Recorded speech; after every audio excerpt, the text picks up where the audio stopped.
Jesus. Et donc, pour aller rapidement dans notre temps, nous avions dit que notre titre, Ezali, tant d'abisso, il y a 21 jours, il y a prière, Ezali, ta destinée est plus grande que ta destination. En d'autres termes, en anglais, Balobi, your destiny is bigger than your destination. Il y a un moment de l'eau, tu voyais, et l'eau, on y a une zamba, azota, qui s'abisso, na mokolo ya lelo, azota, qui s'abisso, pour détoyer, donc, comme je l'ai dit, on va aller directement dans la parole de Dieu pour prendre le temps vraiment de pouvoir expliquer certaines choses. Ta destinée est plus grande que ta destination. Donc, dans le livre de Jérémie, Jérémie chapitre 1, verset 5, nous allons aussi lire le psaume 139, le verset 16 également. Alléluia. Father God, in the name of Jesus, je remets cette parole entre tes mains dans le nom puissant de Jésus. Que ta volonté soit faite au nom puissant de Jésus. Que ton esprit nous dirige en toutes les choses. Amen. Amen. Il y a quelque chose qui est très important. Dans la vie, surtout par rapport à la vie que nous allons mener. Et là, comment il y a que nous avons tous une destinée. Moko na moko azana destinée na yemoko. Ezali lulingi nzambe asala biso abongisa pona biso. Moko na moko azana destinée na ye. Mais avant to koma isika wana, avant to kota na isika wana, na lingi to tala nanu. Awa to lobi, your destiny is bigger than your destination. Ou bien ta destinée est plus grande que ta destination. Et c'est que nous devons comprendre que destiné na destination est nini. Pour être tous madame. Nous allons aller comprendre d'abord que la destination est la définition de la destination est the place where someone esika oyo motomoka zali kokende. To esika oyo eloko moko etindami to evandi. Donc en anglais pour d'abord nous sommes basés sur la biso pe na basali mingi na anglais. Destination ezali esika to epai oyo moto asengeli ko kende to moto azali to eloko ezali. En d'autres termes, destination ezali esika.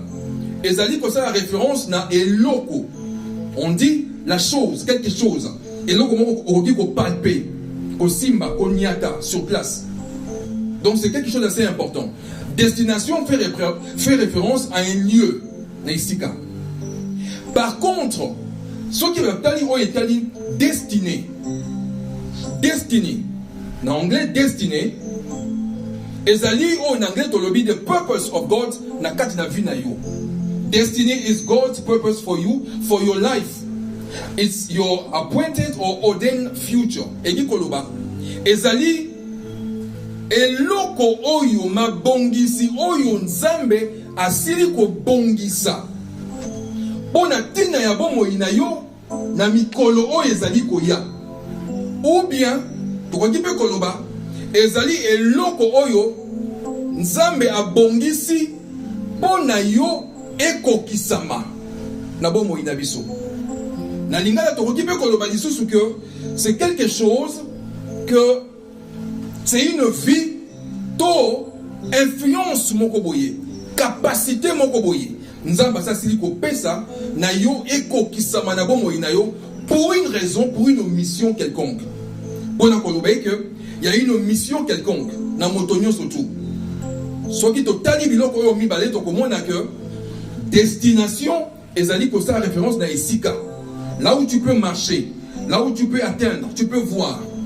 Par contre, destiné, c'est beaucoup plus sur le plan spirituel que l'obéité.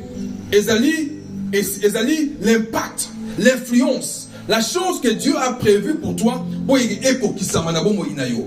une étape il y a vu nayo, une dimension il y a vu nayo.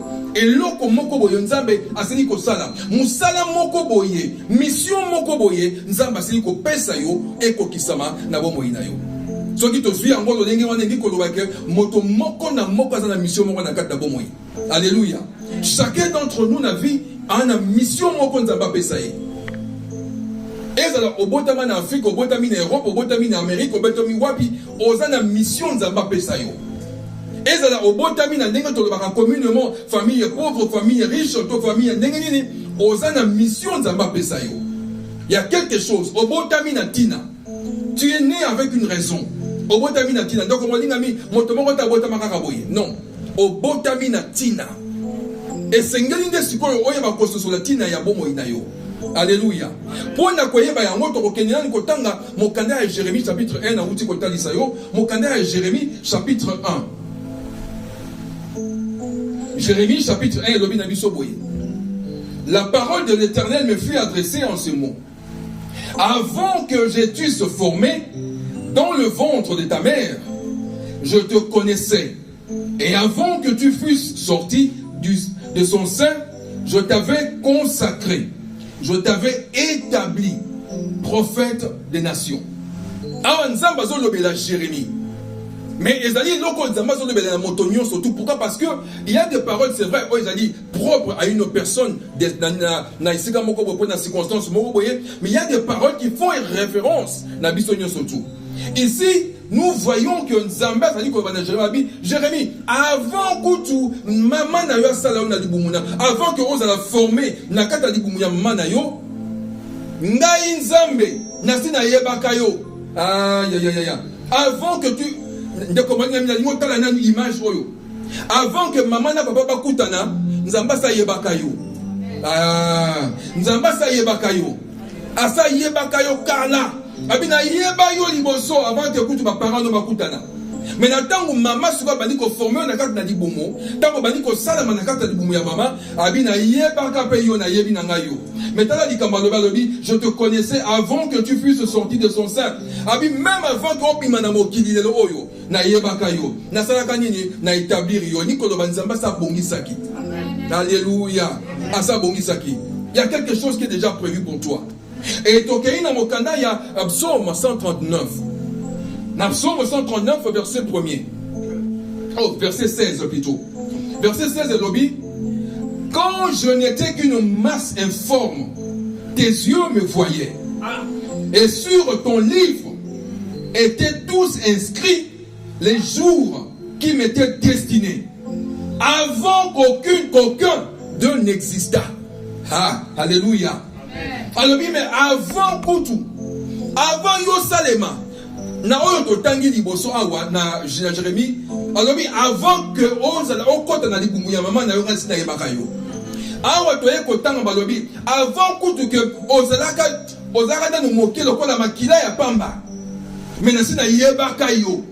Na non seulement na yebaka yo, tala mokanda oyo elobi, tes yeux. Que Nzambe même les sika oyo bomba maki wana na kata libumu ya mama dans le secret, mais Nzambe azomona yo, amonaka yo, pe ayeba makambo azali ko bonisa pona yo. Yango tango mosuna kata na bombo ina onde ko molinga mi komi considérer te motopamba. Alléluia. Komi considérer te lokola motopamba parce que vie oyo to ko tambola Nzamba pesa yo tina. Alléluia. Alors tes yeux me voyaient. Et alobi abakisa alobi même na kati na mokili. Abi na kati ya livre na yo maman oti kotanga livre moko de oyo. Na kati même na livre na yo, abi les jours qui m'étaient destinés. Alobi ba mikolo yo pesa ngai. Et ça na kati ya buku wana. Elingi koloba nde komolinga mi soki to tangi malamu nini passage oyo elingi koloba ke moto na mokili ko bikobola bomo ina yote oyo kinga ite. Na kasaki moto koloba amen. Ndoka ko botla bomo ina yote. Na tangu yo yebi ko samona Nzambe. Ana tangu asala yo ezala za moko boye. Pamba ten Nzamba za na bomo yi. Alobi na yebaka yo, pe na bongisa. Et une mission, et un jour, na sala nyonso tout. Avant que tu mikolo wana botama, ngasina yebaka yo. Alléluia, alléluia. Ndeko molinga mi etalisi biso que na kat na bomo ina biso, non seulement toza na destiné moko boye, toza na destiné, toza na eloko moko Nzamba sala, aya na mission Nzamba pesa yo. Mais ndenge to sili ko yeba, mokili ezali ko tambola parce qu'il y a deux forces. Il y a le bien et le mal. Et là ndenge on tambola ndenge wana. Et pas une zamaza ko bongisa ki to ko pona yo. Et pas une mokileza ko bongisa ya mabe pona yo. To lo ba et pas une sata nazali ko bongisa ya mabe pona yo. Ya moi ça que au comme na circonstance moko ya vie, au comme na circonstance moko ya vie, bitumba ezali lo lenge nyoso to left right. Mais en réalité ce ko tali bitumba ya bomo ina yo mingi ce sont les combats de ta destinée. Parce que tu as une destinée. Et là ici quand tu as une mission. Et le diable ne peut pas permettre que ta mission se réalisée. Pour ce que c'est réalisé, ça c'est de 1. Et il y a au fumami. Et moi il a kolinga iloko wanate. Voilà pourquoi. Bon moi il a biso mingi bitumba na biso, c'est parce que il y a une destinée dans notre vie. Il y a moins de ça que de l'autre au bunda. Il y a bitumba il y a destinée. Il y a bitumba il y a connaissance. Au moins il y a des côtés où yo yebi et l'autre yo zali. Mota osara na ote. Alléluia. Et alléluia. Quand on yebi mota osara na yote. Parce que yo yebi qui tu es. Et tant on yebi et tant on na yo pesa différent. Et ça ndenge mosusu. Bon tant on ko la batonyo sauter. Bon mi yebi. Donc on va pesa yo exemple car na pesa exemple car moke. Moto azana mbongo. Tu vas continuer à marcher. Alors n'attends pas kakola. Anatanga kakolate poza nyonso o priyo tie wana akoyi ko somba yango soko kebita asombi na yo oyo kingate asombi na wenzi poza na yanga na tango wana te donc azo tambola avec confidence moko boye mais moto ya zangi akotambola et pas yo batie ya moi likolo akokota ta kobanga akoza na hésitation pas yebi ke naza na ngote pona modèle nazali lelo oyo et ya pasi mina kota kuna siko kanisa ke yo zali mwana nzambe kamata mokili lokola wenze yo siko mwana nzambe mwana ya le roi azo tambola na balabala azo tambola na kati na wenze wana tango kakola okomina lisika ngote to kokoma wana pour être to comprendre et loko malamu na linga tia biso ba fondation moko toza na jeune et prière c'est vrai semaine mobimba to kozonga la matin semaine mobimba eza ya kafuka fundeko to kobenga le chat par son nom mais pour to tia ba fondation na se pour te to comprendre ngo malam eza ba étape c'est na biso to kende et y en a 2-3 points moko bona linga énumérer pour te to kota nango pour to bongisa pour mo kono to kota nini ba semaine za likoya e kozala matata point liboso ndenge na uti koloba Ozali mwana nzambe not by accident. Oh, hallelujah. Oyo kinde ko balinga mi. Ezali accidenté. Oye komi karabo yo bimote. Nzambe asili ko yeba pasi ko bongisa yango. Kola nzamba mazoba to buti ko tala ko mona. Koza na yo mwana nzambe ezali divine appointment. Et qui va ça bongisa na moment songolo mpakala mama Julia kotema koloba ete dalo yasuna yambiyo na bomo ina mai no matter nzela ni na lekaki no matter ofina meza kindenge nini parce que eza lolenge wana ozana eza accidenté eza pe chance te pona mwana nzambe chance eza na raté grâce ngolu ndevandi na bomo ina biso ezali accidenté pour comme na esika ondeko esika de comprendre yango ezali ko motuya. Nous ne sommes pas là tout simplement parce que la mec a moko elo ko songa te eza azarité. Ndenge to uti ko tanga na makomi na Jérémie pe to tangi na psom okomona nzamba si ko bongisa yango. Kokutana na yo na nzambe na bomo ina yo eza appointment. Eza appointment. Elo ko nzamba sa bongisa ki.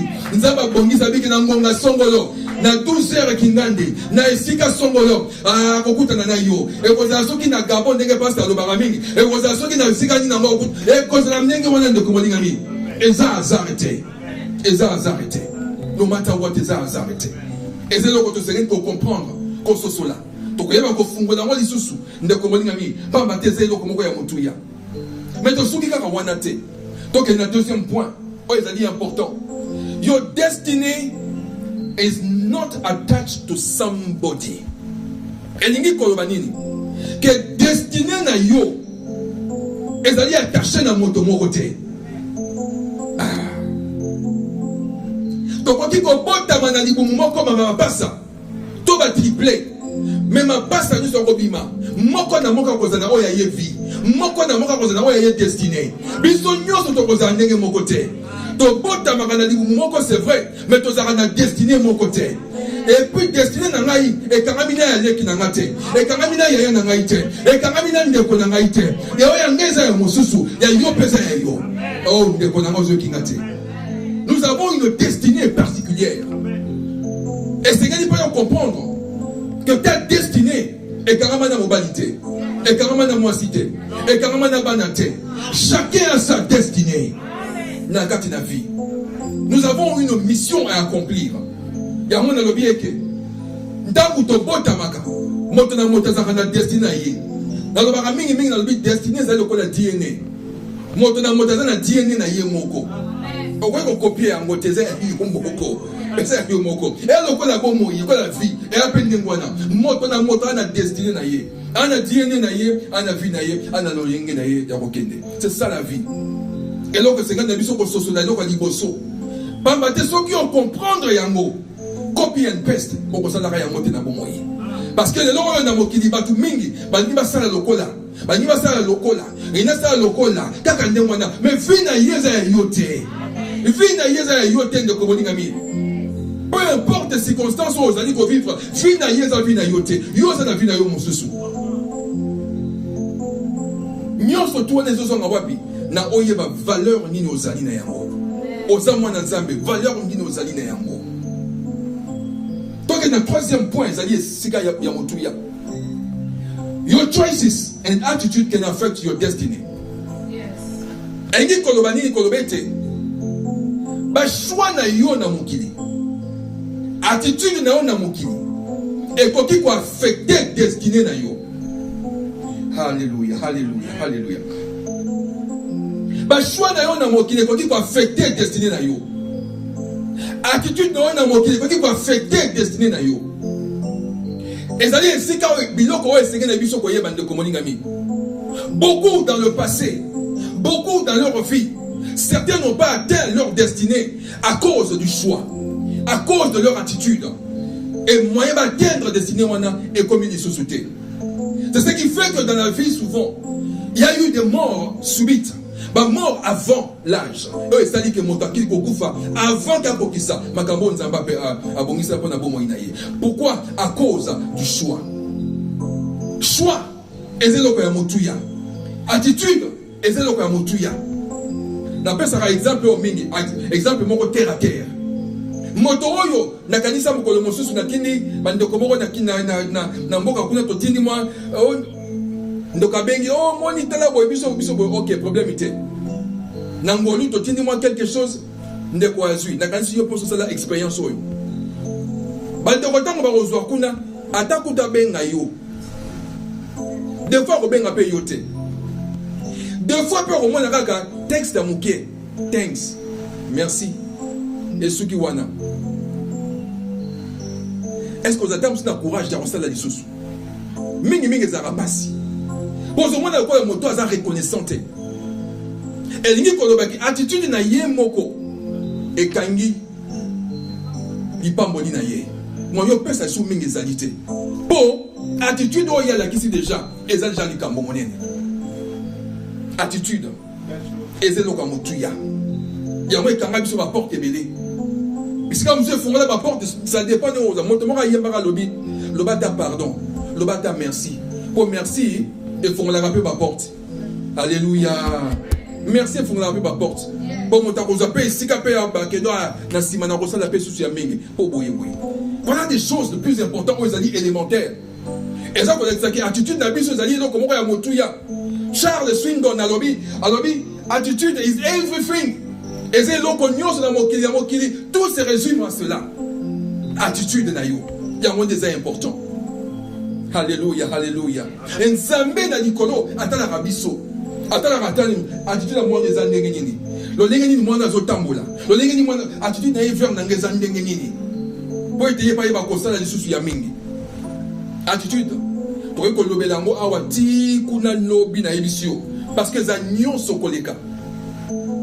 Ndeko mo lobi. Alobi na vie et comme resika mosusu oyo. makambo to vivre na kati na bomo ina biso 10% ezali ba attaque wuti pa ya moyini. Kasi 90% ezali lolenge yo répondre. Vous comprenez ngande quoi? Et dit que lolenge bazali ko attaquer yo na vie. Lolenge ba attaque zo ya left right. Lolenge makamezo comme na vie. Attitude na yo vis-à-vis na likambo wana. Lolenge no ya ko répondre nango, yango ndeza ko mata plus. Ah yo guidé. Yes. Yango ndeza ko mata plus. Motako ko ya ko lobano par exemple na zo nini ndakisa. Motako te ma pemena lobi yo ko za pamba oza zéro loko moko te. Yo kutu boy na sala bo oza ne loko te. Attitude na yo nde ko déterminer. Soki likambo ya lobi wana. Ya solote. Yondo ko lakisa. Peu importe o ya lobi wana. Menga na miyebi. Na yebi nzambe oyo. Na yebi ndenge nazali. Attitude ko za ndenge mususu. Tiki no motota musu yemo ko musu ko zonga na nzela. Attitude na biso ezelo kwa motuya. Ezelo ko moko ya motuya.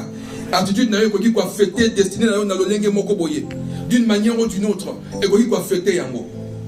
Quatrième point, et pas y on a revendre de la mort ok. Et ça dit point moko ya motu, et ça dit que destiny na yo, destiny can be changed. Dirais, dérailler, to stopper quelque part. Et quand qui cause à la stopper, quand qui cause à changer. Na émission on a le baki liboso na lobi, et lo konzamba bongisi po na yo et kozaka po na yo. Mais deux fois, Bozangi Bokebi, et ça n'a que, à un moment, Moïna peut destiné, qu'on dérailler, qu'on longola, yon anzela, on zaba bongisi ponayo. Amone on a to ben on a destiny killer, ba destiny killer, ba tondi. Destiny qui l'a pembeni na bomo inabiso ebele. Destiny qui est cause la camarade. Destiny qui est cause appelle la famille. Destiny qui est cause appelle motomoko pembeni o uchi koyeba na mosala to sika nini. Moto nyonso oyo ayebi a sosoli destiny ya mwono ya moto ya ndeko yo eza monene na comprendre que fona tsheba ko kanja fona longole sika wana. Destiny qui est cause appelle la famille. Et ça n'a pas monsieur n'a pas bango ba destiny undertakers. Undertakers. Na ninga ya tokoloba. Omoni bato basara na ba cimetière. Oyo bakenda rasoki bobotie mutu bango ba ya ko kunda. Batu wana. To ana bato na vie bazal ndengo wana. Oyo kolinga na bomo inaye non seulement silisa yo mais akunda yo pe libela. Ah okomina lusika mote. Na yebe kokoma okomina sika mote. Nebe kokome sika wana. Hallelujah, hallelujah. Oba bengi ba destiny killer, destiny undertaker. Za bato oyo bazali moto oyo alingi kotute na bomo ina yo o mata. Omona ndeko mosusu kaka boye pamba po yo bali ekomi ngambo. Akobanda ko finga asilisi mobali asilisi mwasi. Asilisi ndaku na yo asilisi bomo ina yo asilisi nyonso. Mais sans raison. Ce sont des destiny killers. Des destiny undertakers. Bangwana bazali bato ya ko boma pa kundi yo pemba la moko. Bango wana ba destiny wana. Ndako molinga mi na beso exemple moko mususu. C'est le genre de personnes qui peuvent te tuer dans le cœur de beaucoup. Vous comprenez ngate? Amen. La mission est simple. La mission est okokisa bomo inayote. Okokisa eloko mokote. Okokisa eloko nzamba bongisi te pona yo. Alors pour ekokisa mate akosala nini? Pour yebi ke na kati na bomo inabiso. Tozali na ba destiny helpers bazali. Oya ko sunga yo eloko moko songolo. Oya ko fungola o porte moko songolo. Oya ko fungola eloko moko boye. Oya ko sungola eloko moko boye. Mais à koluka siko na ngonga wana non seulement boma yo na wote ma destiny helper. Vous comprenez? Amen. Et comme ça on a ngonga mosusu oyo, est-ce que c'est comme là on a ngonga mosusu vandi penza boye? Ndeko promettre yo que oui, na semaine il faut ya na rosala bopo na yo. semaine ou un écoquille, jour après écoquille, au commis bonheur, hey, moyen sous-souté. Moi, ça, on sous ses alités. Il y a un tigano kaka bon. Problème, parce que quelque part, ma destinée qui là, Moussa Bangazali, quand il y a sémence, n'a qu'à moto, il y a destiny helper. Sauf que na gongawana, moyen souvent sous ses alités. Et destinée n'a eu commis, stopper quelque part, retarder quelque part. Parce que dans le cas de la vie, il y a des gens que Dieu a mis devant nous, qui peuvent nous ouvrir des portes. De comment dire, ami, la vie, mon tomo côté à longue à yemoko. Mon tomo côté à réussir à yemoko. Mon tomo côté à longue à vie yemoko. Il y a toujours quelque part, on passe toujours par quelqu'un. On passe toujours par quelque chose. Et c'est Dieu qui ouvre les portes. Et maintenant, c'est à travers ces personnes-là que les destinées qu'il a, bah les gars, pour nous casser, pour nous sonner sur la cima.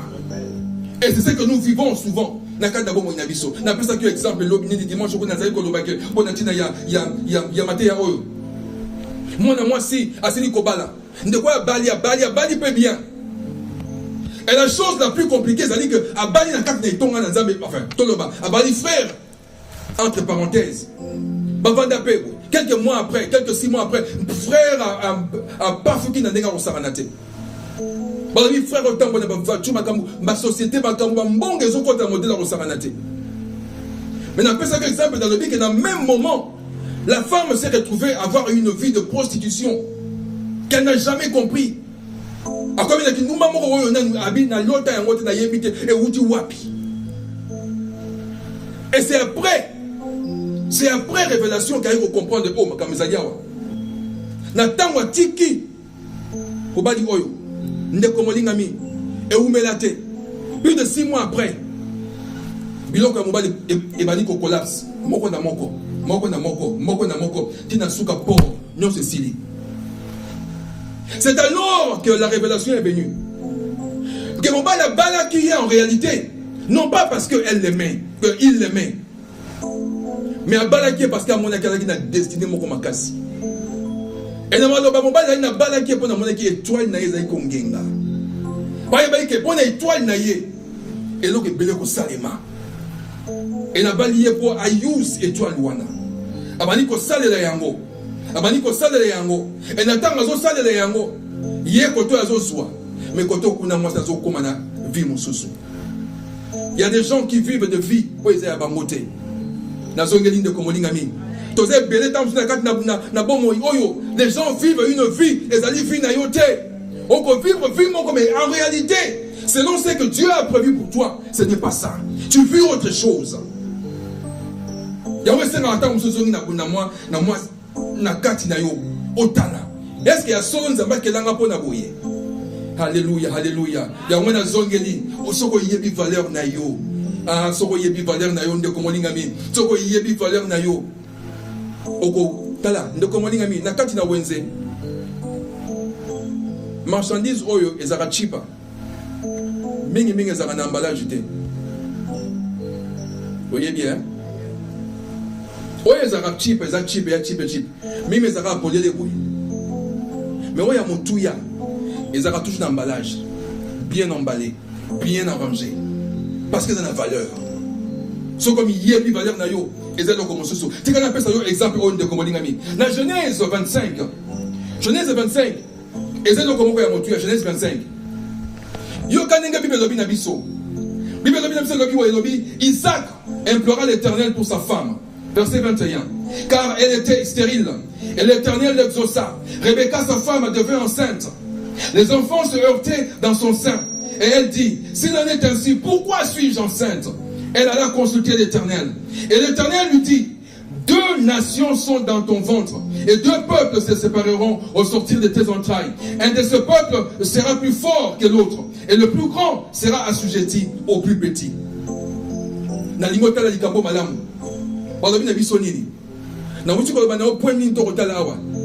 Destiny can be changed.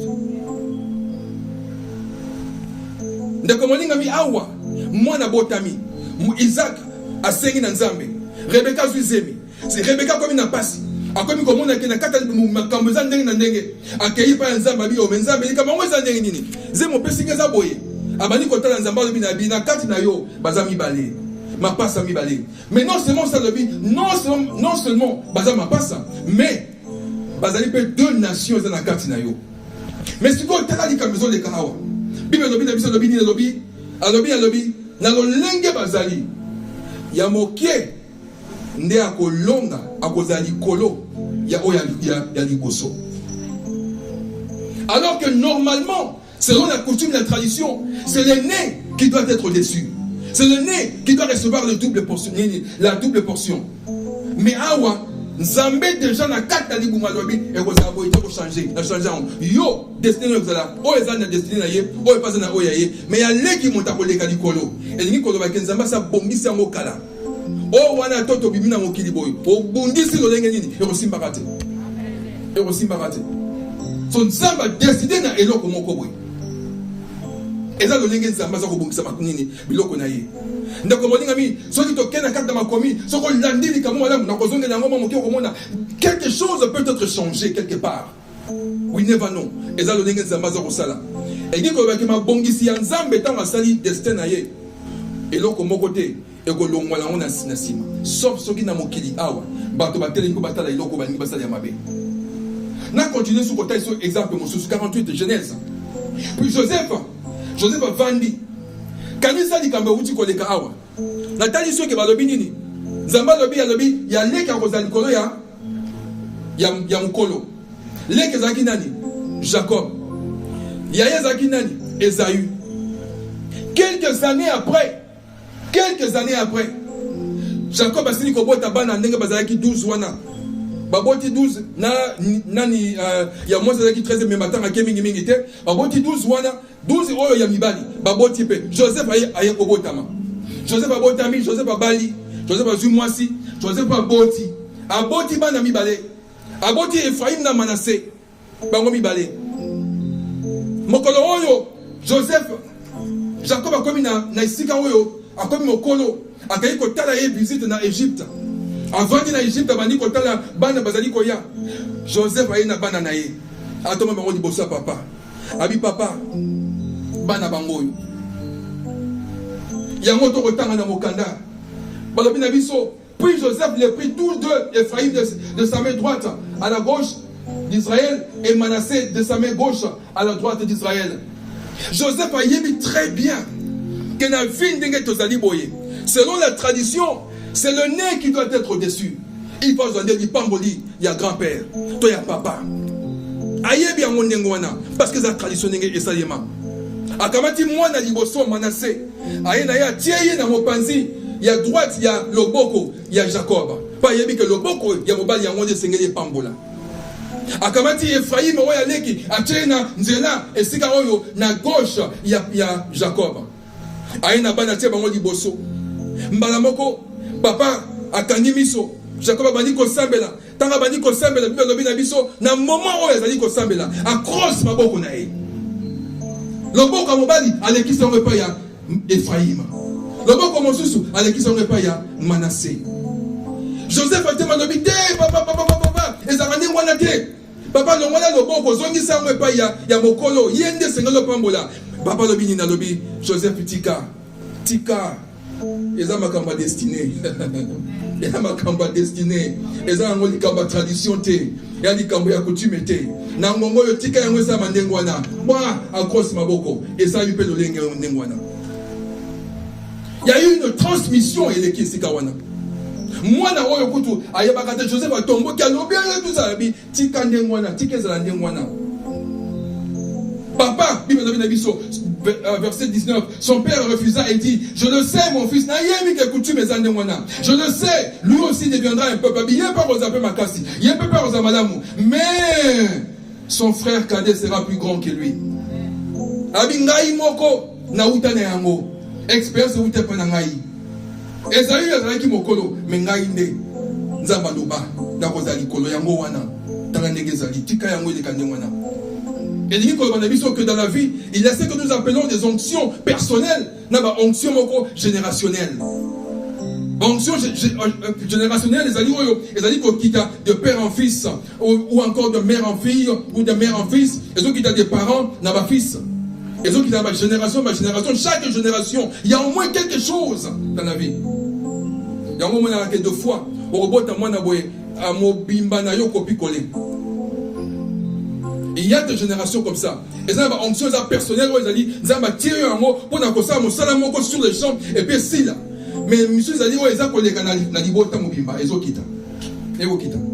Dans un exemple, moko, car parenthèse, là, pour la parenthèse, moko, na kei kota là, il y a une histoire, moko, bon, mon Dieu soit à Yebiango. Mais j'ai pris ça comme une histoire. Pourquoi? Parce qu'il y a quelque chose d'assez frappant dans l'histoire wana. Et ça, famille, oh, il y a Mohamed Ali. Et Mohamed Ali, il y a boxeur. Moi, je dis, mon sou super comme un Joe Frazier. Il y a boxeur. Bango bazaki bato ba bundi bango mi balé mingi. Na ndenga ko saranate. Et comme qui bitu ma famille. Et comme qui bitu ma nana ngoli ko nana ngona sima. Kala mingi te bitu ma yaki ko bima et sengela ki sikoyo bana ba ko mbabunda. Mwana ya Mohamed Ali na mwana ya Joe Frazier. Moko na moko fa bunda po tesa ke tata azara likolo. Okomina nisika moti. Bango na bango oyo pe ya mwana ipa binga pe oyo pe kuna kota binga ipe oyo. E comme ki bitumba ya famille. Nani oya ko tika keno atike lembo na kati na famille.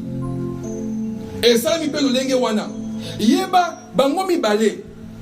Alina fortement babunda bango mi sa tu babunda bango non na Frazier babunda 3 fois.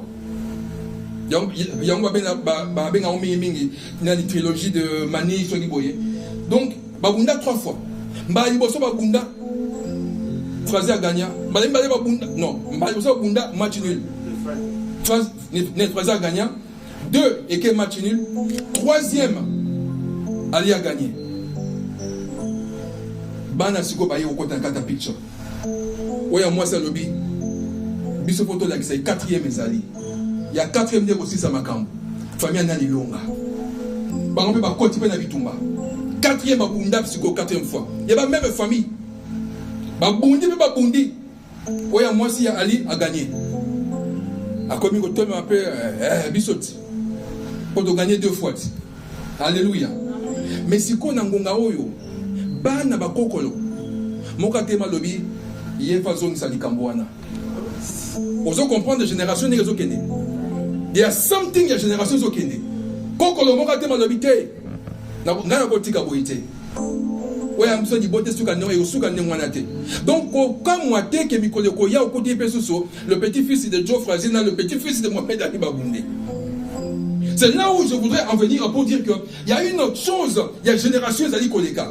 Dans la vie, dans la liberté de la famille, tango mosusu, l'histoire de destinée dépend aussi de foi, d'une onction générationnelle. Il y a une onction personnelle, mais il y a aussi une onction générationnelle. Mais na oyo nyonso to etali makambo ya destinée. Ezana eloko moko ya mutuya. Oyo sengeli toyeba. Yango ezana Matthieu 2. Balobi na biso nini to tanga ndeko. Jésus étant né à Bethléem, en Judée, au temps du roi Hérode, voici des mages d'Orient arrivèrent à Jérusalem et dirent: où est le roi des Juifs qui vient de naître? Car nous avons vu son étoile en Orient et nous sommes venus pour l'adorer.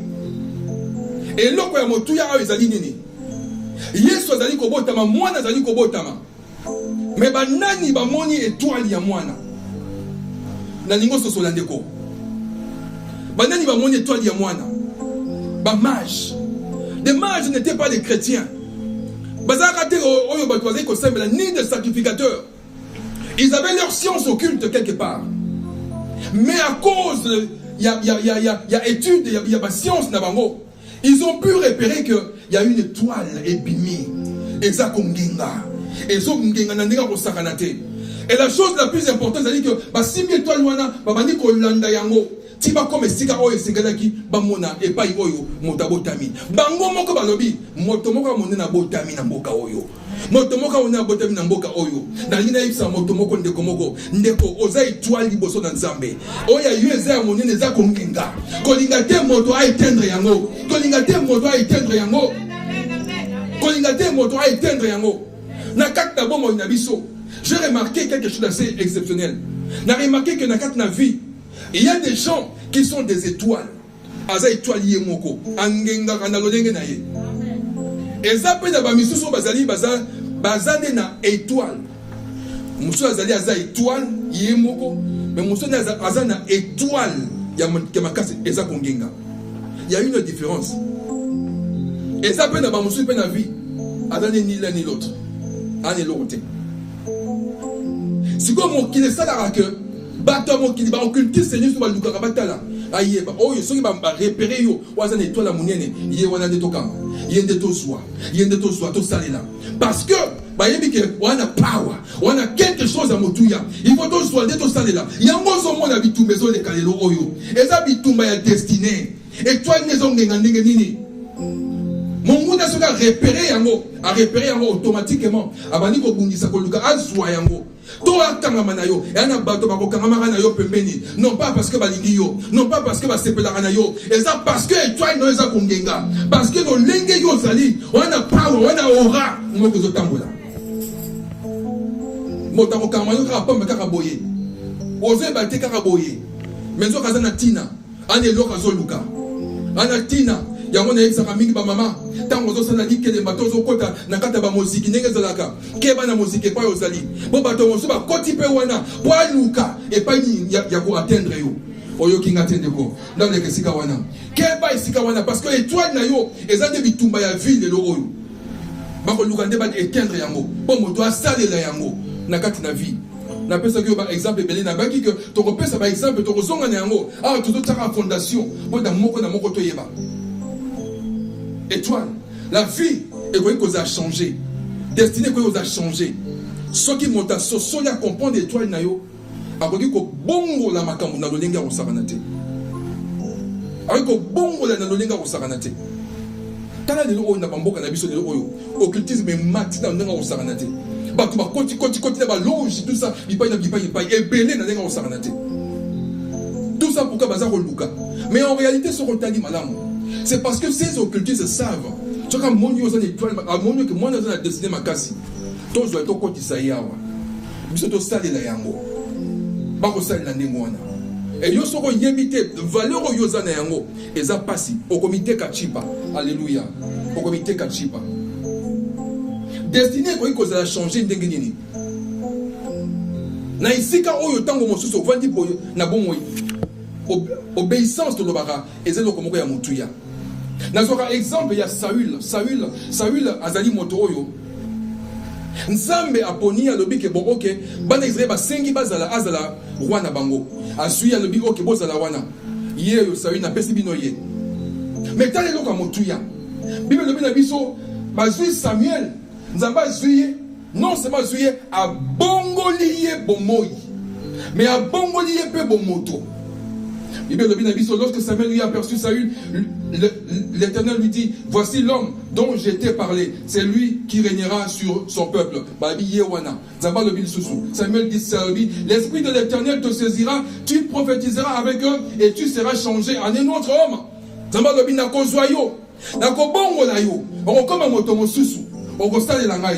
Dès que Saül eut tourné le dos pour se séparer de Saül, Dieu lui donna un autre cœur. A bongolina motema ya Saül. Non seulement bongoli motema na ye, mais a pesi pe ba signe, a pesi pe esprit ya sika. Alors bi sale la ngai, banda ko sala. Saül abani ko sala nzambe.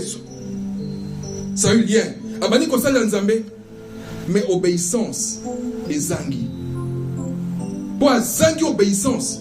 Nangonga moko boye zamba lobi salanga boye mais ya boye ko sala asala ngo lolenge na ye zamba lobi a parti à lelo na rejeté destiné à moto et kufika wana pourtant azaki na destiné monene ya moto lo baka mingi na bangonga mosu na kati na vie yeba ko sala nzambe na bosolo alléluia amen yeba ko sala nzambe na bosolo bon nzambe kaka moto abongisi akoki pe ko longola il y a un autre qui est destiné et qui a changé pe na munga moko boye. Samuel a yeko de la liboso nzambe nzambe le bitika ina sina rejeté. Na lingi ali susute, na rejeté. L'Éternel dit à Samuel: quand cesseras-tu de pleurer pour sur Saul, sur Saül?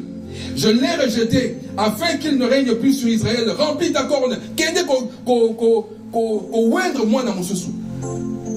Ndeko molinga mi likambo ezali destiné. Ce que ce soit dit valeur na yo. au comprendre qui tu es, na destinée en Zambé, au comprendre motonini o yozali na kat na bonzambé et c'est loko mutuya ya motuya. Et ça na biloko mosusu oyo et kolekela yo et kosali marate.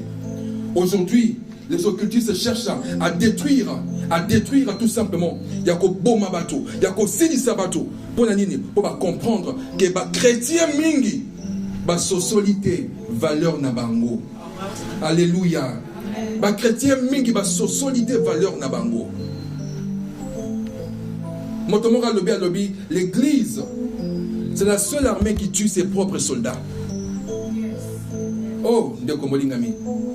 Pourquoi? Dans la deux fois, to bundarabiso nabiso. Ezanga mutu na makolo. Mais la temps bozo bunda boy, mo inate ma ta binoti. Na minute wa ko bongo la bomo ya moto. Et les gens ne savent pas. J'ai eu un témoignage une fois où une dame, une jeune fille, après cette à l'église pendant un nombre d'années, pour une raison ou une autre, elle s'est retrouvée à Libanda. On est en Afrique. Et lorsqu'elle s'est retrouvée à Libanda, de quoi comme la vie que vous n'avez pas eu. Imaginez que moi, je suis un mais ce que j'ai le micro, je vais ha! Ha! Mais vie à comment qui n'a pas saranate. Mon collègue monsieur a quoi il n'a qu'à na hôtel morona na mobali morobo. Mobali na bani koloba.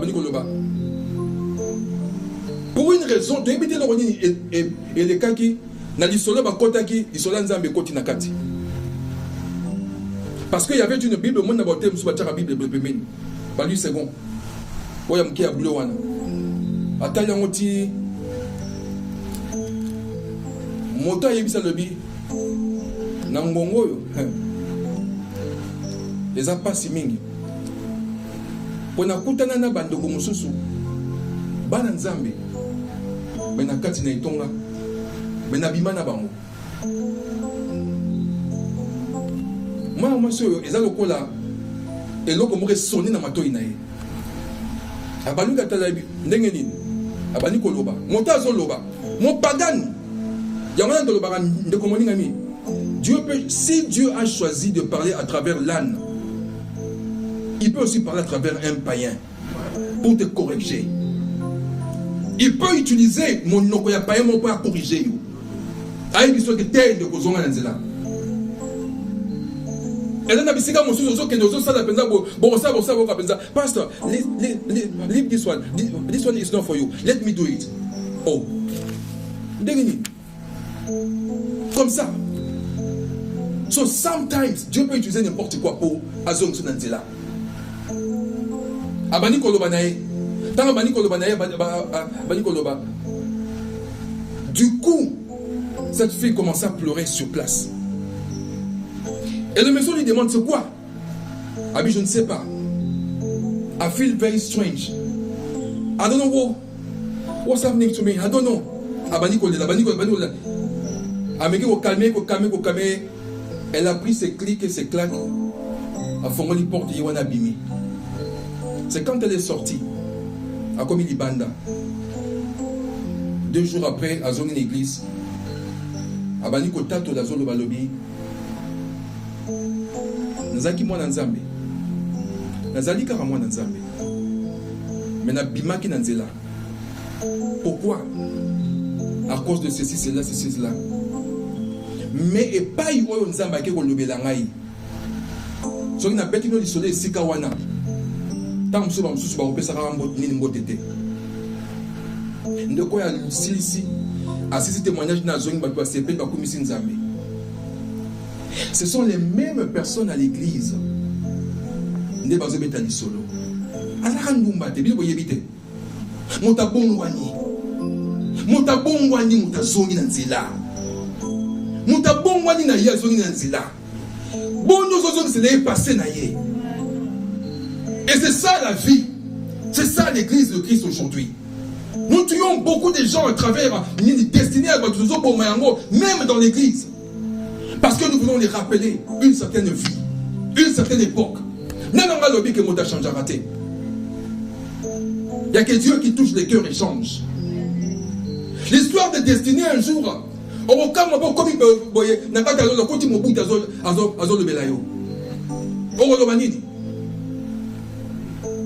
Si même un voleur, un tueur, on a qu'à croire, na yesu sika moko. Asenga lobe abi yesu soko kei kanisanga. Yesu lobe na bi na ngonga oyo lelo lobite lelo yonanga tozokota nzela moko. Dieu peut changer quelqu'un. Pourquoi devons-nous rester toujours pourquoi devons-nous toujours voir la personne de la manière dont il était, dont elle était? Les choses peuvent changer aussi. La destinée des gens de foi, c'est même dans l'église où l'on tue les personnes. Surtout qu'elle est là. Donc comme il y a un pasteur, hypnotiseur, hypnotiste, occultiste, il y a deux fois, il pas aux alliés qui n'est pas aux alliés qui n'est pas côté le côté partout, côté mutuka ni pas une société. Quand il y a des mots tout à Jomabo. Parce que you never know, you never know. Tozalaka awa na kwe awa na mini na baki na sekuna. Il y avait une dame, bingo so na taille comme boyeba. Elle n'est plus. Akufa mandakala. Mais elle m'a raconté cette histoire. Parce qu'elle passe dans Naïmoko prison. Na kenda na kota na église ezaki na il faut abi na kota na sambela ce pasteur m'a imposé les mains, il a prié pour moi abi na silisi wana kindumba na koma na yango. Non, I'm telling you, tu vois que la destinée de cette personne a été changée. Cette personne n'est plus aujourd'hui, enfin c'est vrai, mais c'est pour vous montrer que des fois dans la vie il faut faire attention. Pour dire qu'on va destiner basaka na ngojete ndeko. Les gens n'ont jeté. N'importe qui attire le beau, n'importe comment. Parce qu'il y a une histoire qui doit se passer là. Destiné à moto. Alléluia. Destiné à moto. Et c'est comme ça que nous voyons ici. Dans la Bible, de Matthieu. Moi, je suis à Bethléem. Mais toi, tu es à Moussi. Et il dit que tu Samuel nakata mokila yebike étoile moke bimi na mokili lelo oyo et telemi lelo oyo ezo tambo ezo ko prier ezo prier bisika na bisika et c'est que ça wapi et c'est là où les occultistes na bango bana ko luka ko sa une recherche tous voyez sika nini aza wapi bituma monsieur ko comme nakata na vie et ça parce que tout simplement à cause ya étoile ezo ko prier destiné makato za na yango.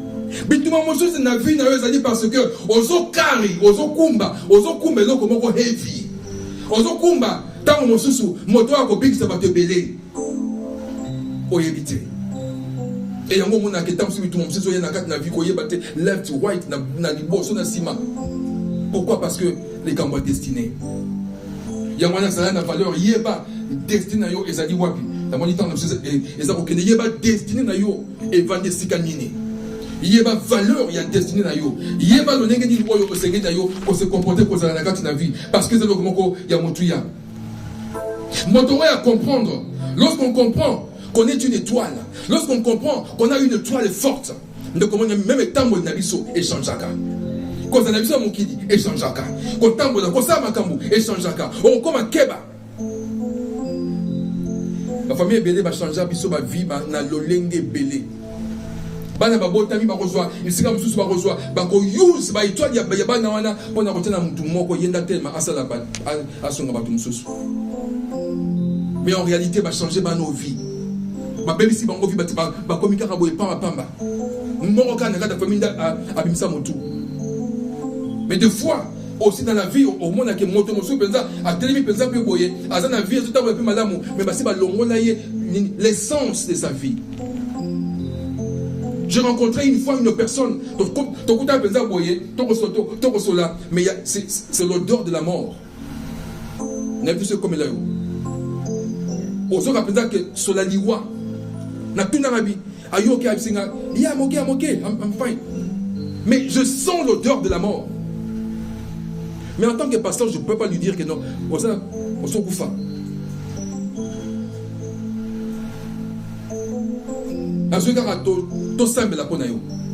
Mais tu sens vraiment que cette personne, c'est pas sa vie. Et sa vie n'a été venue, va changer. Bazoa evi mosusu. Babotola evi. Il y a des familles, n'a pas ça qui vient exemple des fois. N'a pas ta famille misa tu fino famille moko 3 personnes, 3 jeunes filles. Yaya lekiti na leke ya suka. Yaya di bossa bali 3 jours ni 6 mois après nani mbala kufi. Leki yami bala bali, a bali pega ndenge moko presque 8 mois après mbala kufi. Yami sa zo bala suka zo bala pe boye akomi ko banga bi o mais ba yaya oyo ni bosso bala nini mi bala ba kufi ndenge nini. Akeba pasteur abi oh c'est vrai. A bengi mbala bi mbali yaka awa. Fiancé a bengi fiancé yaka. To solo là. Abi dans la situation ezali koleka awa. Kuna tala situation ezalaka ta libota. Ya on a osenga yo. Zana moi tempo. Toko tananu maboto bomisa nanu. Mobali comme azali intellectuel. Oh écoute pasteur moi je ne crois pas ce genre de choses. Vous savez moi je ne crois pas ce genre de choses. Ce sont des futilités moi hein? Mariage de salami. Les autres zoloba. Mobali basi bakunda.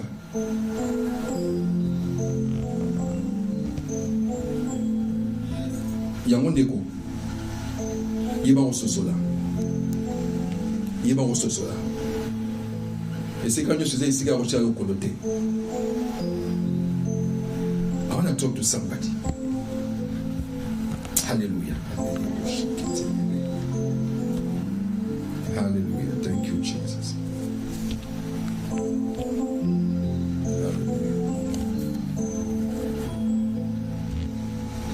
Thank you. Zamazana bomoi.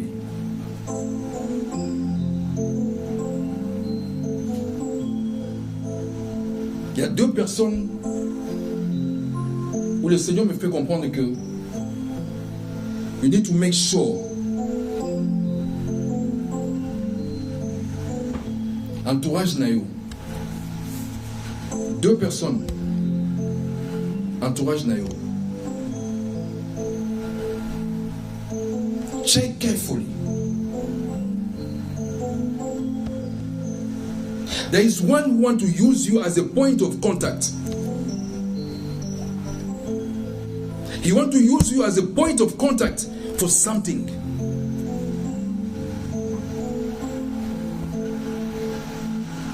And you need to think about this.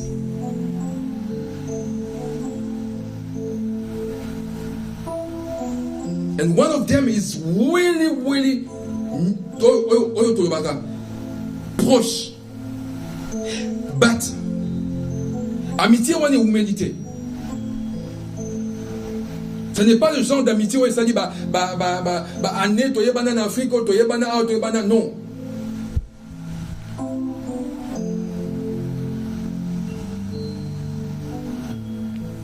Alléluia. Alléluia. Et humilité. I can give you the description of the person. I can give you the description.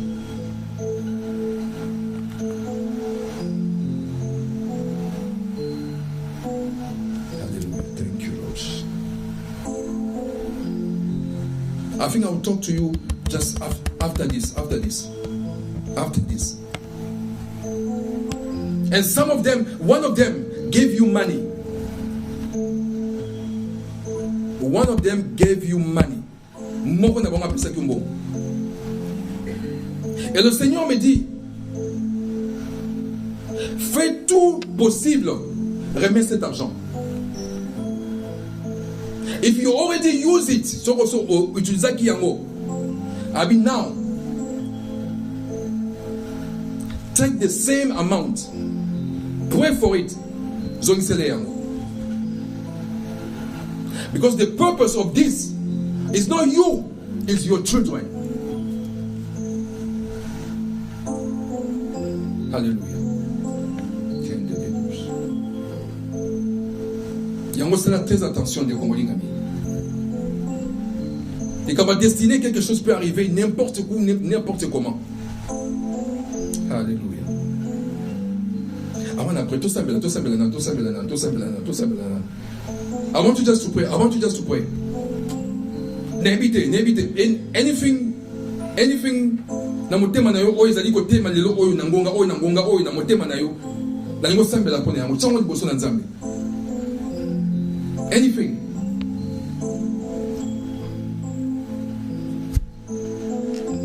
Oyo tango mosusu ekoki kozala biso nyonso tout te, mais ezali s'adresser à 2 personnes précises. Ndeko yo mokolo liboso na Nzambe. Kwa hiyo azobongo la likambo oyo. Moïna liaka kota ni sika wana. A préparer que sika wana. Et cet argent est ezaya mabe parce que ezali le point de contact. Ezali le thème, ezali point de contact.